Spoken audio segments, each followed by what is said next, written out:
The Hidden History of Zionism, Ideology, Power, and the Erased Record.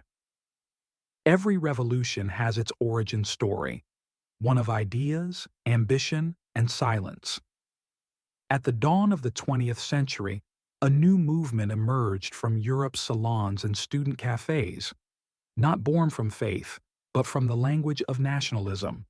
This was Zionism, a political project that would reshape history and whose early record still lies buried in archives. Zionism was conceived not in the synagogue, but in the study hall of European politics. Theodor Herzl called religion a personal matter. The nation was his gospel. Max Nordau preached a muscular Jewry freed from superstition. Labor Zionist leaders such as Ben-Gurion and Katznelson declared the old faith obsolete, building collective farms where work replaced worship. Diaries and party manifestos spoke openly of disbelief. The founding elite were secular nationalists, some avowed atheists. Inside the Jewish world, the movement split communities. Orthodox leaders warned that human hands could not hasten redemption.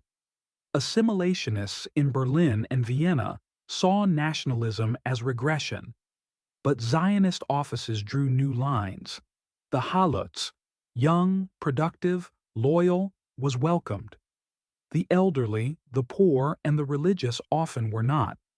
British colonial files show thousands of applications marked non-productive, denied.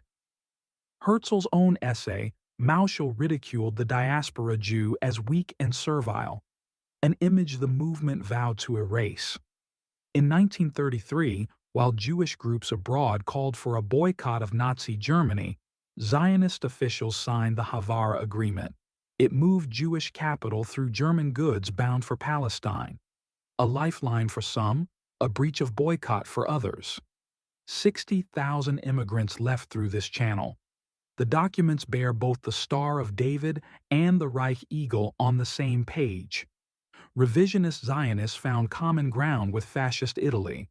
Ziev Jabotinsky's followers trained their youth corps under Mussolini's navy. The curriculum taught discipline, arms drill, and sea navigation, preparation for a future state conceived in the language of force.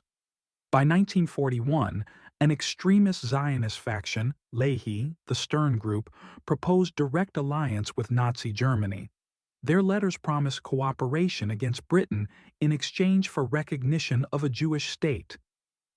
The Reich ignored them, but the documents remain in German Foreign Office file R99595, the clearest record of a movement willing to negotiate with power at any cost. In 1944, Labor Zionist Representative Resso Kastner met Adolf Eichmann. One train of selected Jews, financiers, officials, relatives, exchanged for quiet. 1,600 lived. Hundreds of thousands remained for deportation. The Nuremberg Files list. Every passenger. Israel's own court later called the bargain a deal with the devil. After 1948, the uncomfortable history disappeared. Textbooks celebrated unity and redemption. Files on wartime collaboration, massacres, and internal feuds were sealed for decades. Only scattered historians, Segev, Zerdal, Black, pieced together what official memory left out. The archives speak plainly. German files on the Haavara transfer, Italian records of fascist training, British memoranda denying immigration to the old and religious.